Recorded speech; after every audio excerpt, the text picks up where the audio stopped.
네, 안녕하세요. 멜론 마스크입니다.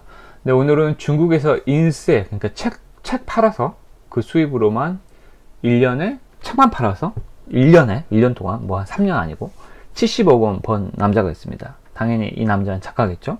이 남자가 데뷔한 지 35년이 됐어요. 누구일까요?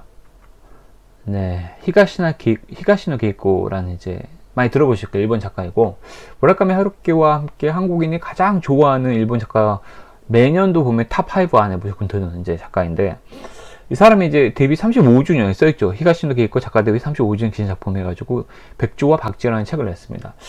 어제 다 읽었는데, 어제 제가 보통 빨리 잤는데 너무 재밌어가지고 이거 한 12시? 1시까지 저 보통 늦어도 10시에 자는데 12시? 1시까지 잠을 못 이루고 끝까지 봤습니다. 정말 재밌어요. 리뷰 시작해보면 정말 기가 막힙니다. 정말 잘 썼어요. 히가시노 게이코는 뭐 1958년생이에요. 58년생이고 58년생이면은 한국 나이로 올해 2022년 한국 나이로 65세. 어떻게 보면 뭐 요새는 뭐 고령화 사회이기 때문에 젊은 나이라고 할 수 있지만 어찌됐든 옛날 나이로, 그러니까 어찌됐든 아저씨죠. 완전히 그 관리 못하면은 또 좀 나이 들어 보이기도 하고 65세입니다. 환갑잔치도 하고, 환갑도 지난 나이죠. 그래서 이제 이분은 1985년에 방과후라는 이제 작품으로 31회 에도가와 람포상을 수상하면서 작가로 데뷔했다고 합니다. 그래서 데뷔 시 나이가 28살, 그러니까 1985년에 28살이었고, 그러니까 올해 2022년 새해 호랑해 기준으로 36년째 작품 활동을 하고 있는 거예요. 36년 동안 글을 썼다는 거죠. 대단한 거죠. 35년 동안 글을 쓴 거죠. 백조와 작가. 대단한 작가입니다. 그는 또한 다작 작가로 되게 유명해요. 그래서 사실 몇 개일까라고 해서 방금 인터넷 서칭 해봤는데 너무 많아요. 뭐 소설만 국한하지 않고 에세이도 많이 쓰기 때문에 소설로도 단편도 엄청 많이 쓰고 장편도 엄청 많이 쓰고 하니까, 야, 이거 세기가 셀 수가 없어요. 셀 수 없을 정도로 35년간 엄청난 글을 쓰고 있어요. 그러니까 누구나 알 정도이고, 또 작품 수 또한 엄청 많고, 또 그의 많은 작품들이 영화화가 됐기 때문에 얼마 벌었을까? 갑자기 그의 재산이 얼마일까라고 되게 궁금해가지고 제가 검색을 해봤는데, 뭐 여러 가지 잘은 안 나와요. 이렇게 완전 대놓고 뭐 하루에, 뭐 2018년도 기사로 보면은 하루에 자고 일어나면 일본의 납부세액이 하루에 1,000만 원, 하루에 1,000만 원을 낼 정도로 돈을 낸다고 하니까 엄청나죠. 근데 어쨌든 그 많은 기사들 중에 하나가 2017년도에 보면은 공식적으로 나왔던 그 중국 기사 중에 하나인데, 2017년도 한 해에만 중국에서 벌어들인 외국 작가들의 인쇄 수입 탑을 꼽아본 기사가 있었어요. 그때 이제 히가시노 게이코가 2017년 한 해에만 70억 원을 벌어들이다가 중국에서만 자기 나라 일본 빼고 우리나라 다 빼고 중국에서만 70억 원이에요. 대단하죠. 그러니까 실제로 책으로 전 세계에서 벌어들인 수입 2017년 말고 18, 19 계속 누적해서 현재까지 누적한 수익이 으로 따지면 우리의 아마 상상을 너무 벗어난 수준이 아닐까라고 이제 그런 생각이 들면 대단합니다. 너무 부러워요. 이제 그런 그가 2011년, 이 책은 2021년 작년 4월에 나왔어요. 데뷔 35주년을 맞이해서 백조와 박쥐라는 이 책을 출간했습니다.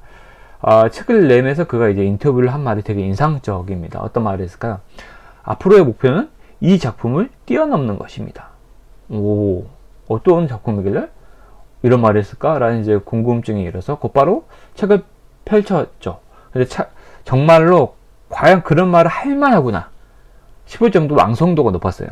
무슨 말이냐? 제가 이제 완성도가 높았다고 느꼈던 것은 극 초반부터였어요. 극 초반부터 완성도가 높다. 어떤 말일까요?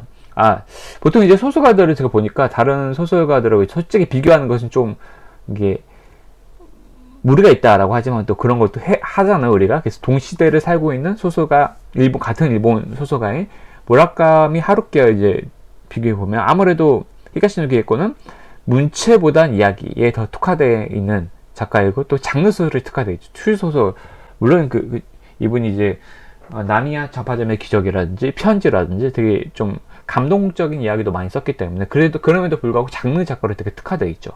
그래서 어찌됐든 하루키는 어떤 약간 뭐 자기 상상의 세계나 해변의 카프카나 이런 것부터 보면은 어떤 자기만의 세계를 설정해 놓고 이야기도 재밌긴 한데 아니 이야기 뭐 추리소설 이런 거 쓰는 게 아니고 어떤 장르 소설이 아니고 어떤 환상적인 어떤 자기만의 상상의 세계 그다음 프로이트적인 어떤 정신 심상적 어떤 세계를 상정해 놓고 이야기를 풀어 나가는 좀 되게 다른 거예요. 이게 영화하기 좀 어렵다. 근데 우리가 이제 특히 장르라고 하면은 드라마나 영화가 되어 있는 기승전결이 있는 이야기에 좀 특화되어 있는 사람이 히가시노 게이코입니다.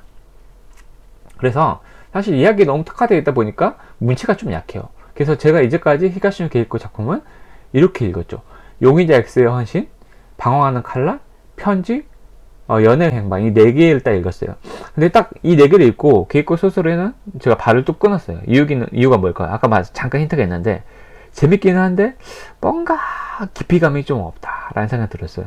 제가 이제 꿈이 있는데 템페하긴 했는데 뭐 꿈은 확언해야지 이루어지니까 나중에 꼭 이루고 싶은 꿈이 소설을 하나 내는 거예요. 소설가가 되는 건데 소설가의 꿈을 가진 저에게는 문체로서 힘이 약한 작가 중에 하나였어요. 게이코가. 문체가 되게 강한 것은 스타일이 되게 좋은 작가는 확실히 무라카미 하루키였죠. 그래서 아무래도 하루키의 손을 좀 들어주게 되었고 하루키로 좀 넘어갔죠. 그래서 하루키 소설을 넘어가서 헤베나 카프카, 스푸트니크의 연인, 상실의 시대 제가 여기 다 남겨드렸어요. 그 읽다가 갑자기 이제 게이코 이 광고를 봤죠. 이 책을 내고 소설가 스스로 이 작품을 뛰어넘는 것이 목표라고 밝힌 이 작품은 과연 어떤 내용인가 싶어서 책을 펼쳤죠. 근데 역시나 과연이었어요. 35년간 글쟁이로 살아온 연륜을 진짜 무시하기 어렵구나 라는 생각이 들었어요. 어떤 느낌이냐면 문장 하나하나가 진짜로 이게 장르소설 추리소설 맞아요. 장면 하나하나를 되게 떠올리게 하는 것처럼 정말 명확하고 그게 그려졌어요. 무엇보다 이 행동에 그냥 이 표현 쓸 수밖에 없다. 군더더기 없었어요. 어떻게 이렇게 쓸 수가 있지? 그러니까 이 문체를 하루키는 어떤 비유법이 이런 게 되게 특이하거든요. 어떻게 그녀를 만난 것은 뭐 4시 34분 15초였다. 뭐 이런 식으로 약간 좀 특이하게 써요. 보통은 한 4시 반쯤에 만났다. 이렇게 쓰잖아요.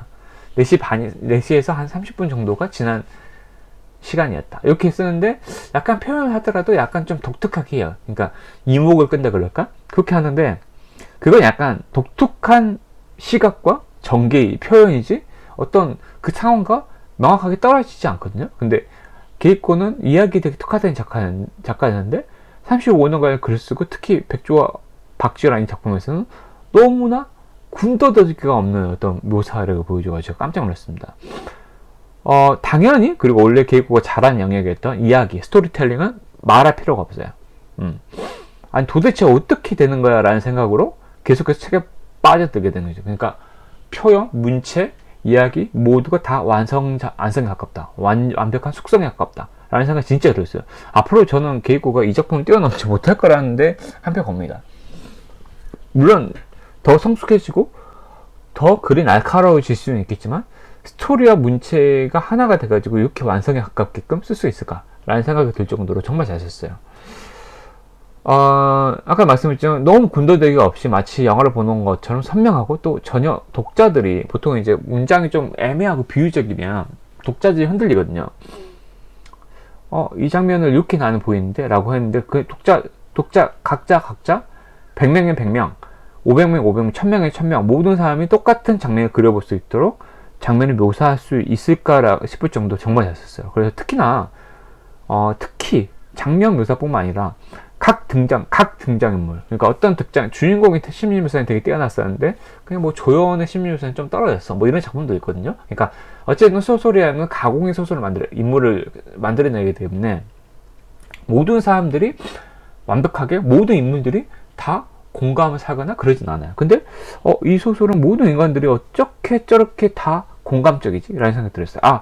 각 등장인물들의 심리 묘사를 보고 있으면 마치 내가 저 사람이면 진짜로 저런 생각? 저런 마음을 먹었을 텐데 라는 생각이 진짜 절로 들 정도로 현실감이 있었어요. 정말 대단하다 라는 진짜 생각이 들었어요.